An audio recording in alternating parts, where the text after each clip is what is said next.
A mum of three's botched brain tumor surgery left her unable to look at herself in the mirror. Maggie McMartin was left horrified after a disgraced doctor ruined her face after a surgery to remove a brain tumor. Mufta Salem El-Jamel, then head of neurosurgery at Ninewells Hospital in Dundee, was operating on the 69-year-old who had been diagnosed with acoustic.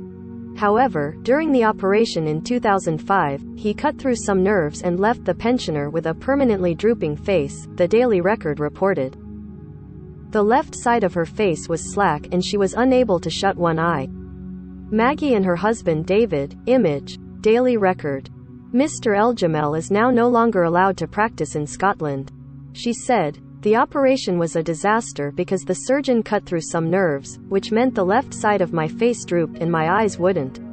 It took me 3 days to look in the mirror, and when I finally did, I broke down in tears. When my family came to see me, I saw the look on their faces. When my daughter Fiona saw me, she was sick and said, 'What have you done to my mum?' It took me a long time to accept what had happened to me, but my family tell me my face is my badge of honor," she added. The dodgy Dr. Mufta Salem El-Jamel, Image, cascadenews.co.uk. Since the horrific operation, Maggie had plastic surgery in an effort to correct the procedure and lift her face. Mr. El-Jamel can no longer work in the UK after removing himself from the General Medical Council (GMC) register when restrictions were placed on him in. Maggie was sadly only one in a string of patients who suffered life-changing injuries at the hands of the disgraced doc when he operated on them. In December 2021, a judge ruled that Mr. El-Jamel must pay one patient £2.8 million in compensation after she was left with serious disabilities. It is believed that he is currently working in Libya.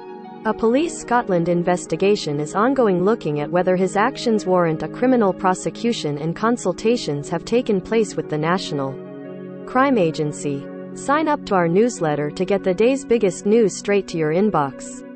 The Mirror's newsletter brings you the latest news, exciting showbiz and TV stories, sport updates and essential political information. The newsletter is emailed out first thing every morning, at 12 noon and every evening. Never miss a moment by signing up to our newsletter here. Most read. Vladimir Putin bracing for coup as generals and FSB look to push out Kremlin boss. Woman in stitches as £15 Pretty Little Thing top leaves everything on show. Woman gobsmacked as she discovers proper use for grab handles inside cars. A spokesperson said, "Inquiries are ongoing and we continue to work alongside partner agencies."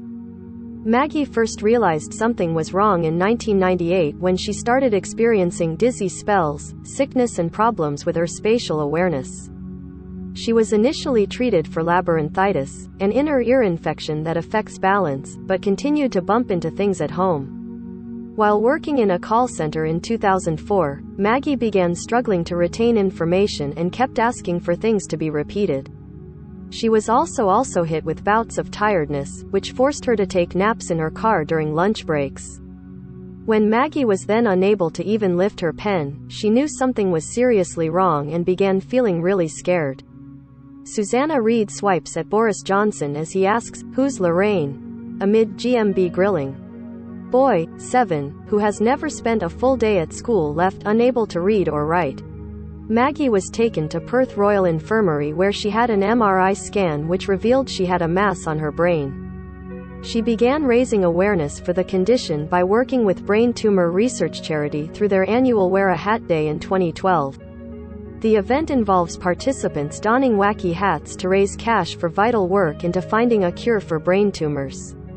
She said, "No one on the island knew about Wear a Hat Day, so I wanted to introduce it to my new neighbors, and the response has been absolutely amazing." The latest event took place on March 25 and she has raised £7,000 for the charity overall. Maggie added, "There's not enough awareness of brain tumors and it is vital that more research is done to find a cure for this horrible disease." Ghost Hunter claims he felt demon hand on neck in one of UK's most haunted pubs. Police find sex offender hiding 2 care home children in his bedroom wardrobe.